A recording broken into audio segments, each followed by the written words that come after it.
Salut à tous, j'espère que vous allez bien parce que ça va pas durer. On se retrouve aujourd'hui pour voir ensemble les 5 flashbacks les plus tristes de One Piece. Protagonistes et antagonistes, leur passé est tragique. Avant d'attaquer le vif du sujet, si vous voulez plus de vidéos de ce style sur One Piece, vous savez ce qu'il vous reste à faire. Et si vous voulez, pourquoi pas, dites-le moi si vous voulez un épisode 2 de la vidéo que vous êtes en train de regarder actuellement. Du personnage le plus mignon au personnage le plus badass, ils ont tous un point commun. Un flashback pouvant percer nos petits cocolos tout fragiles. Et quoi de mieux que de commencer par celui qui m'a fait chialer ma race au-delà de mes 9 ans sur D17. Je parle bien sûr des Chopper, possesseur de l'Ito-Itonomi ou le fruit de l'humain, autrement dit, c'est ce qu'a déclenché cette avalanche de haine sur son sort. Comme vous vous en souvenez certainement, à ce moment-là, Chopper n'était pas en train de vivre sa meilleure vie en tant que Mugiwara, mais seul à Drum. Chaque jour, il subissait attaques et insultes. Jusqu'au fameux jour où un grand homme bouleversa la vie de Chopper, et Iluluk. Chopper avait aucune confiance en l'être humain et en vrai je le comprends totalement, mais lui, Iluluk l'a soigné. Peu en parle, mais si Chopper est actuellement Chopper, c'est bien grâce à lui en fait. Iluluk lui a donné le nom Tony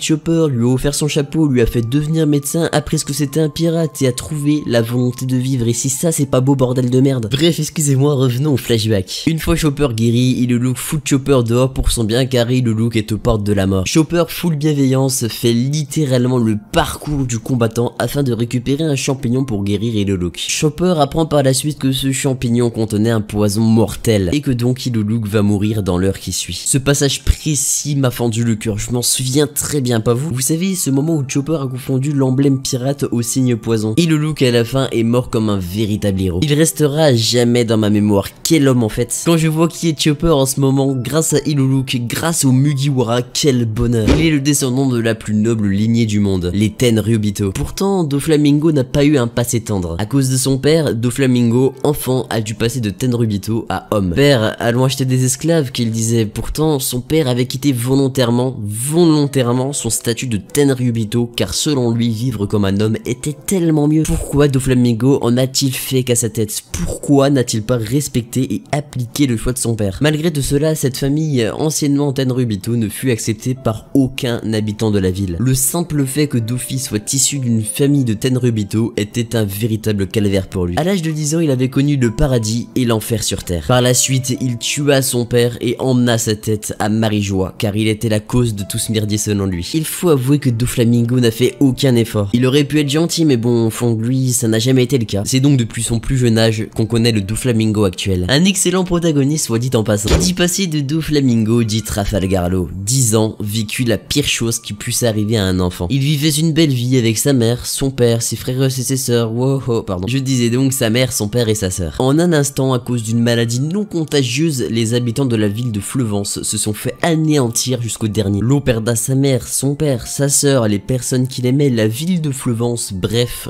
tout. Sans parler de ses fréquentations avec la Don Quichotte Family bien sûr. Et là vous vous dites, t'oublies quelqu'un? Oui, j'allais en venir, vous inquiétez pas. Kurasan. Si on connaît Law, c'est bien grâce à lui. Quel homme, putain, vous imaginez tout ce qu'il a fait pour notre petit Law? Sa protection vers l'eau, son fruit du démon, sa personnalité, son humour, bordel, quel personnage. Évidemment, jamais je l'oublierai car c'était un trop bon personnage. Ouh, fait chaud là. Et je suis sûr que vous tous, vous ne l'oublierez jamais car c'était un putain de personnage et il avait une putain d'histoire avec l'eau quoi. Ou si c'est pas le cas, il faut changer de processeur, mettre une nouvelle carte graphique, un petit water cooling et un disque dur car tu n'as rien d'humain. Ah, je suis désolé mais faut avoir un cœur à un moment. J'espère que cette vidéo vous a plu, qu'elle était agréable à regarder. Comme je l'ai dit en début de vidéo, si vous voulez d'autres vidéos de ce style ou un épisode 2 de celle-ci, j'attends vos retours en commentaire. Comme première vidéo de One Piece car oui, c'est pas la dernière, je pense plus me lancer dans le One Piece game. Bien sûr, mon contenu actuel va rester. Je voulais donc dire que j'ai commencé par ça car selon moi, Eiichiro Oda gère très bien ses flashbacks. C'est vraiment quelque chose de très réussi dans One Piece. Je sais pas ce que vous en pensez, mais personnellement, je trouve ça ouf. Il y a encore d'autres flashbacks très touchants dans One Piece, alors comme je l'ai dit tout à l'heure, je voulais assez répéter. On va cesser là-dessus, c'était Kichi, j'ai que ça qu'à dire et ciao ciao.